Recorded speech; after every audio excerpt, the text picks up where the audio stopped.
आज हम जगन्नाथ मंदिर पर बात करेंगे। जगन्नाथ मंदिर धर्म, कला और रहस्य का एक अनूठा संगम है। यहाँ की अधूरी मूर्तियां भक्तों को सिखाती है कि ईश्वर का कोई रूप नहीं है, वह सर्वव्यापी है।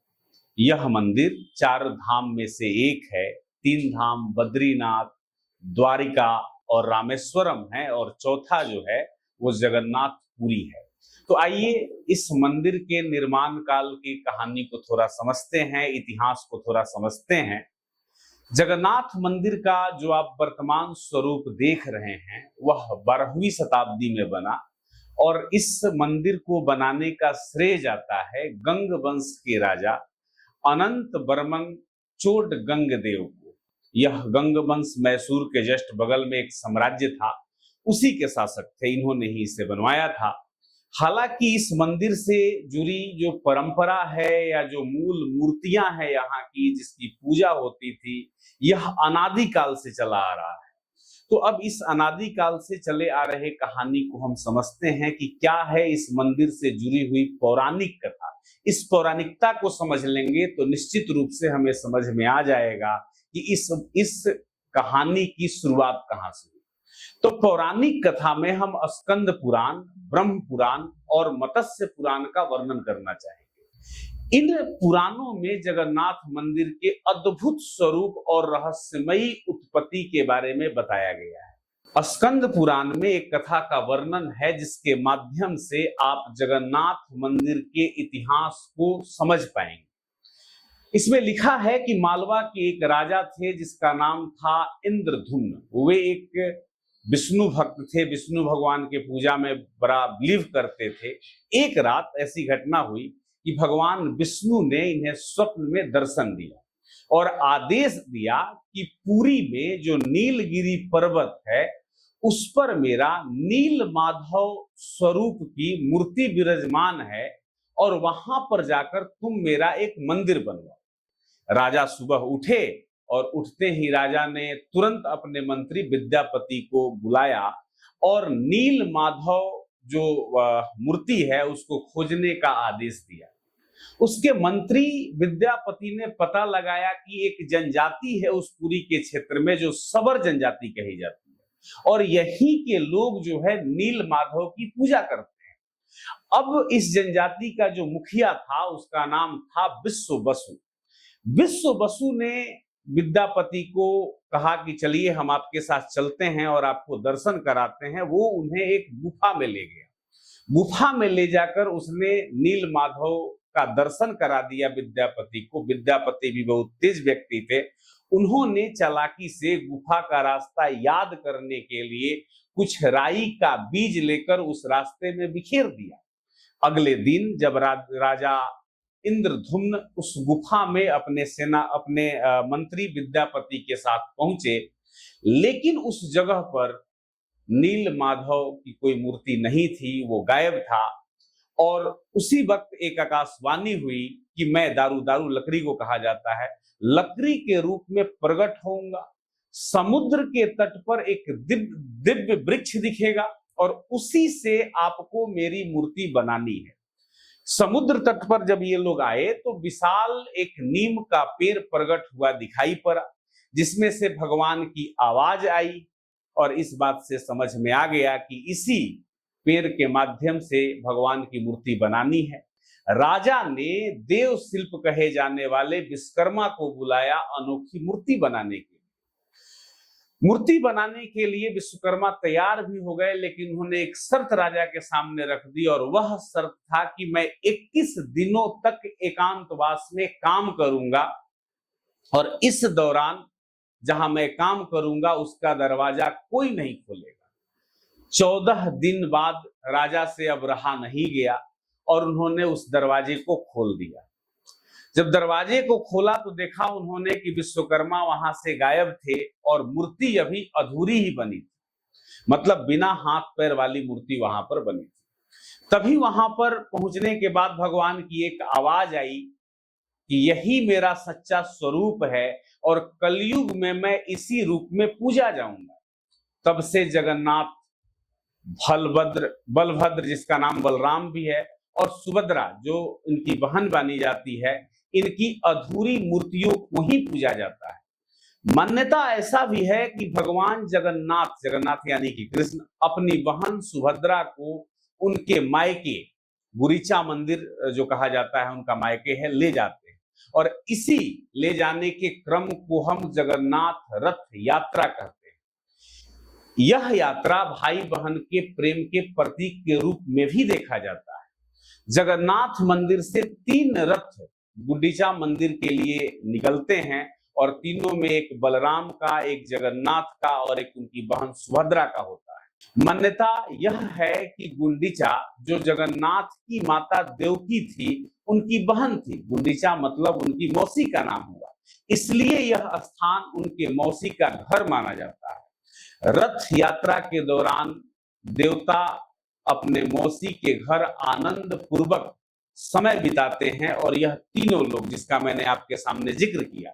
अब देखते हैं कि इतिहास में इन मंदिर के साथ किस प्रकार का न्याय हुआ, किस शासकों ने किस तरह से इस मंदिर के प्रति अपनी श्रद्धा व्यक्त की या इसे तोड़ने का प्रयास किया, इसको समझने का प्रयास करते हैं। आप जानते हैं कि यह 12वीं शताब्दी में मंदिर स्थापित हुई, गंग वंश के शासकों ने इसको स्थापित किया। इसके बाद यहाँ पर उत्तर भारत में उस वक्त में दिल्ली सल्तनत की स्थापना हो चुकी थी। इस समय ऐसी स्थिति हुई कि दिल्ली सल्तनत में इस्लाम का शासन हो गया भारत पर और यहाँ पर दारुल हर्ब से दारुल इस्लाम बनाने की परंपरा की व्यवस्था शुरू हुई। दारुल हर्ब का मतलब है कि ऐसा देश जहां पर काफिर लोग रहते हो, मतलब जहां मुसलमान नहीं है या मुसलमान से इतर कोई लोग है, वह दारुल हर्ब है, काफिरों का देश है, इसे दारुल इस्लाम बनाना है। और इसके लिए मूर्तियों को और मंदिरों को तोड़ने की परंपरा चली और वहां से धन इकट्ठा करने की भी परंपरा चली। इसी समय में इल्तुतमिश का शासन काल आया और 1230 में उसका सेनापति था जिसका नाम था मल्लिक जानी, और मल्लिक जानी ओडिशा गया और ओडिशा में जाकर उसने जो है इस मंदिर के बाहरी हिस्से को नुकसान पहुंचाया। लेकिन वहां के जो स्थानीय लोग थे उन लोगों ने इन मूर्तियों को छुपा लिया था, जिससे यह मूर्ति बच गई। इस मंदिर में काफी सोना चांदी और कीमती सामान था जिसको इल्तुतमिश ने लूटा और इल्तुतमिश के पास जो है इसके लूटे हुए सामान को पहुंचाया गया मल्लिक जानी के द्वारा, जो कि उसका सेनापति था। 2-3 वर्षों तक इस घटना का प्रभाव रहा और रथ यात्रा उस वक्त में रोक दी गई। आगे चल करके विजयनगर के एक शासक हुए जिसका नाम था देवराय द्वितीय।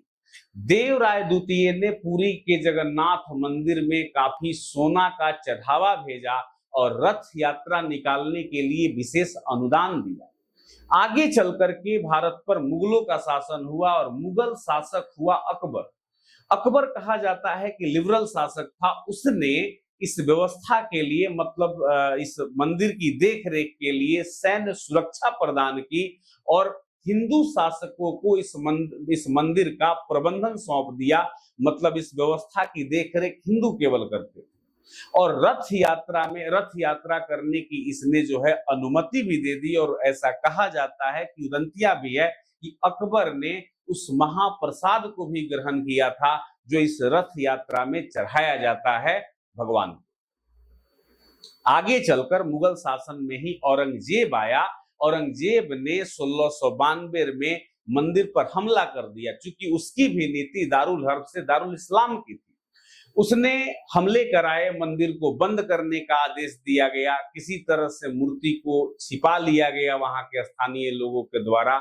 बाद में इसकी पुनर्स्थापना कराई गई, लेकिन उस वक्त यानी कि आप कह सकते हैं कि औरंगजेब के समय में काफी कठिन परिस्थितियों से गुजरना पड़ा इस मंदिर को। आगे चल करके ओडिशा पर शासन हो गया मराठों का, और मराठों का जब शासन हुआ तो उन लोगों ने काफी आर्थिक सहायता इस मंदिर को प्रदान की और रथ यात्रा के लिए इन्होंने बहुत प्रयास किए और रथ यात्रा को और भव्य बनाया।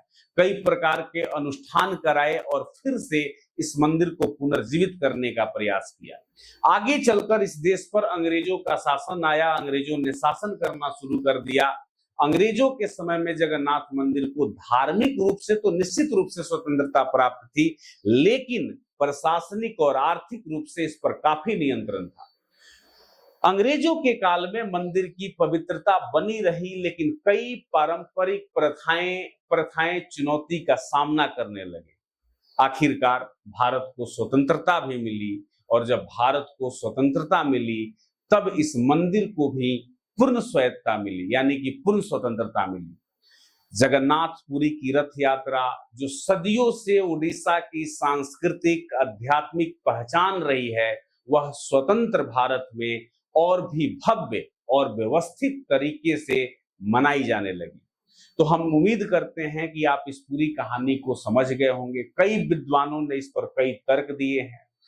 अब आप देख रहे होंगे कि यह एक निश्चित रूप से वैश्विक दर्शन का केंद्र बन गया है। यह सबसे बड़ा, आप कह सकते हैं कि कोई रथ यात्रा है पूरे विश्व भर में। इसको यूनेस्को में भी स्थान मिला है। इस पर कई प्रकार के विदेशी विद्वानों ने भी कमेंट किया है, और यह धीरे धीरे धीरे धीरे अपने चरम रूप को प्राप्त कर चुका है।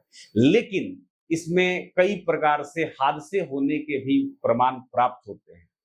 हमें हादसों से बचना है, प्रशासन को एक सुदृढ़ व्यवस्था करनी है, और हमारी भी, यानी कि हम जब वहां पर दर्शन के लिए जाते हैं तो हमारी अपनी भी कुछ जिम्मेदारियां होती हैं।